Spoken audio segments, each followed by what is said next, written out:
मेरे भाइयों, ये शब कद्र अल्लाह के नबी ने फरमाया फी लैलतुन, अल्लाह ने इस महीने में एक रात रखी है जो शब कद्र है। इसकी एक रात की इबादत 1000 महीने की इबादत से बेहतर है। और अल्लाह के रसूल ने एक बहुत बड़ा जुमला कहा है, फ़क़द हुर, आपने फरमाया मन हुरिमा फ़क़द हुरिमा, जो इस रात के खैर से महरूम रह गया वो हर भलाई से महरूम रह गया। आखिरी बात सुन लो, जो इस रात से महरूम रह गया, जो इस रात के खैर से, यानी अल्लाह ने क्या खैर रखी है ये तो बताया ही नहीं है। अगर बता देगा तो फ़ायदा क्या है मेरे भाइयों। बस इतना बता दिया है कि एक रात की का जागना 5 रातों में से कोई एक है तो एक ही का बताया, जागना 5 हैं, कोई एक है उसका इल्म ही नहीं बताया किसी को, इसलिए कि अगर उसको मुतय्यन कर दिया जाता तो आदमी वही एक ना जाग लेता। तो 5 जागना है, 5 में से कोई एक है, और वो एक रात अगर हमको मिल गई तो 1000 महीने यानी 83 साल की इबादत से बढ़कर 83 साल। और ये एक सवाल के जवाब में कहा था अल्लाह के नबी से, साहबा ने कहा अल्लाह के नबी पहले ज़माने की उम्मतें कोई 200 साल, कोई 400 साल, कोई 900 साल जिंदा रहता था तो इबादत भी ज़्यादा करते थे, हमारी उम्रें कम हैं, 60 70 80 साल में हम लोग इंतकाल कर जाते हैं, अल्लाह के नबी हमारी इबादतें भी कम होती हैं। तो आपने फरमाया अल्लाह ने तुम्हें एक रात दी है जो 1000 महीने की इबादत से बेहतर है। अगर इस रात को तुम मामूल बना लो, यानी हर साल रमज़ान में इस रात को अगर जागना शुरू कर दो तो तुम पिछले ज़माने की उम्मतों से भी नेकियों में आगे बढ़ जाओगे। फिर फरमाया मन हुरिमा, जो इस रात से महरूम रह गया वो हर खैर से महरूम रह गया, हर खैर से महरूम रह गया। लिहाजा इस रात से महरूम मत रहिए, इस रात को चाय नोशी में मत गंवाइए, इस रात को पायों में मत गंवाइए, इस रात को नहारियों में मत गंवाइए, इस रात को चाय और पापों में मत गंवाइए, इस रात को अंडे और बिरयानी में मत गंवाइए, इस रात को पचराहे और तहसील के चौराहों पर और होटलों की सैर गर्मी सैरो सियासत में मत गवाइए। इस रात की कद्र कीजिए। मन हुरिमा फ़क़द हुरिमा, जो इस रात के खैर से महरूम रह गया वो हर भलाई से महरूम रह गया।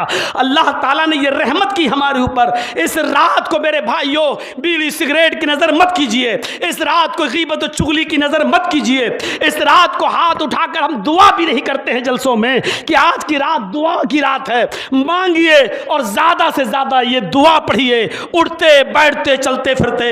अल्लाहुम्मा इन्नका अफ़ुव्वुन तुहिब्बुल अफ़्वा फ़अफ़ु अन्नी, बहुत छोटा सा जुमला है। अल्लाहुम्मा इन्नका अफ़ुव्वुन तुहिब्बुल अफ़्वा फ़अफ़ु अन्नी। अल्लाह के रसूल शब कद्र में सबसे ज़्यादा यही विर्द करते थे, अल्लाहुम्मा इन्नका अफ़ुव्वुन, अल्लाह तू सरापा रहमत है, अफ़्व दरगुजर करने वाला है। अल्लाहुम्मा इन्नका अफ़ुव्वुन तुहिब्बुल अफ़्वा, और अफ़्व दरगुजरी को ही पसंद भी करता है। फ़अफ़ु अन्नी, तो मुझे भी दरगुजर फरमा, मुझे भी माफ़ फरमा। जितना ज़्यादा अपने रब को रूठे हुए को मनाएंगे अल्लाह मन जाएगा। आसमान दुनिया पर आ जाता है, पहले आसमान पर आता है और खुद पुकार कर कहता है कोई मेरा बंदा जो मुझे पुकारे मैं उसकी पुकार को सुनूं, है कोई मेरा बंदा जो मेरी तरफ दौड़े मैं उसकी तरफ आऊं, है कोई बंदा जो मुझसे मांगे मैं उसको दूं। मेरे भाइयों, जब अल्लाह खुद आसमान दुनिया पर आ रहा है यानी करीब हो जाता है अपने बंदे से। आसमान दुनिया पर आने का मकसद ये नहीं कि वो पैदल चल के आता है या उसके लिए कोई सवारी आती है। 7वें आसमान पर अल्लाह का अर्श और अर्श पर अल्लाह। जब कहा जाता है पहले आसमान पर आ जाना तो इसका मतलब ये होता है कि वो करीब हो गया, यानी मेरे बंदो अब वो तुम्हारी आवाज और ज्यादा सुनेगा। मेरे बंदो अब मैं तुम्हारी आवाज और ज्यादा सुनूंगा, मैं तुम्हारे बिल्कुल करीब हूं। एक जगह तो कह दिया कि हम इतना करीब है, नक़रबु मिन हब्लिल वरीद, तुम्हारी शहरक से भी ज्यादा करीब। तुम्हारी जबान से जो आवाज निकलेगी ऐ अल्लाह, ये अजमेर बाद में पहुंचेगी, बदायूं बाद में जाएगी, कछौछा और फुलवारी बाद में पहुंचेगी। वहां तक जाने के लिए तो ट्रेन और इन तमाम चीजों का सफर करना पड़ेगा। मैं तो तेरे शहर से ज्यादा करीब हूं, मैं तेरे दिल के ज्यादा करीब हूं। मेरे बंदे तू मुझे पुकार, मैं तुझे दूंगा। उदऊनी अस्तजिब लकुम, मेरे बंदे तू मुझे पुकार, मैं तेरी सुनने के लिए आया हूं, मैं तुझे दूंगा। तो आज पुकारो, रो और गिड़गिड़ाओ और हलाल रिज़्क़ का एहतिमाम करो। और जो मसले मैंने बताए हैं उन मसलों पर गौर करते रहो और उन मसलों के दायरे में आओ। मेरे भाइयों, रोज़े की हालत में अगर थोड़ा बहुत डॉक्टर कह दे कि ब्लड चेक कराना है तो 2-4-5 ml ब्लड निकलवाने में कोई हर्ज नहीं है, आप ब्लड की जांच करवा सकते हैं।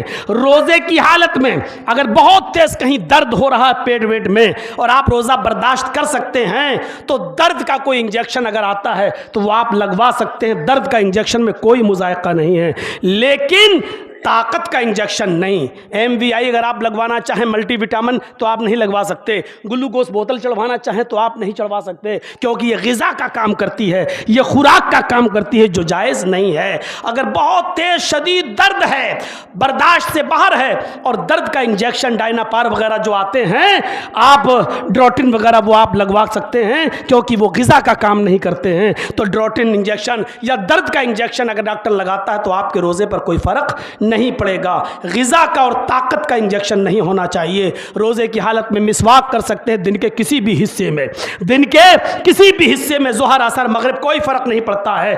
और मिसवाक का बदल पेस्ट भी है मेरे भाइयों। रोज़े की हालत में टूथपेस्ट करने से भी आपके रोज़े पर कोई फ़र्क नहीं पड़ेगा, ना रोज़ा मकरूह होगा। फ़र्क कब पड़ता है? जब कोई चीज़ हलक के ज़रिए अंदर चली जाए। रोज़े की हालत में माँ बहनें इफ्तारी बनाती हैं और कभी कभी तो ऐसा होता है 20-25 मेहमानों का बनाना पड़ता है, तो कहीं नमक कम ना हो जाए, कहीं ज़्यादा ना हो जाए, तो हांडी और इफ्तारी के हर सामान का नमक वो चख भी सकती हैं। निकाला, ज़बान पे लिया, मुंह चला के थोड़ा देख लिया और उसके बाद में उसको थूक दिया। अल्लाह की कसम, इससे ना रोज़ा मकरूह होगा ना रोज़े पर कोई फ़र्क पड़ेगा।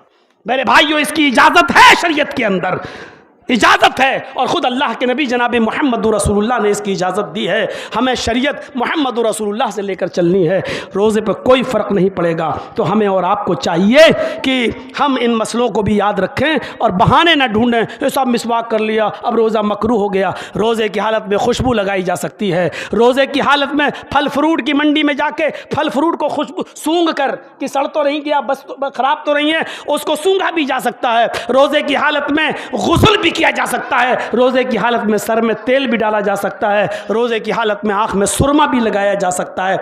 रोज़े की हालत में आँख, नाक, आँख और कान में दवा भी डाली जा सकती है।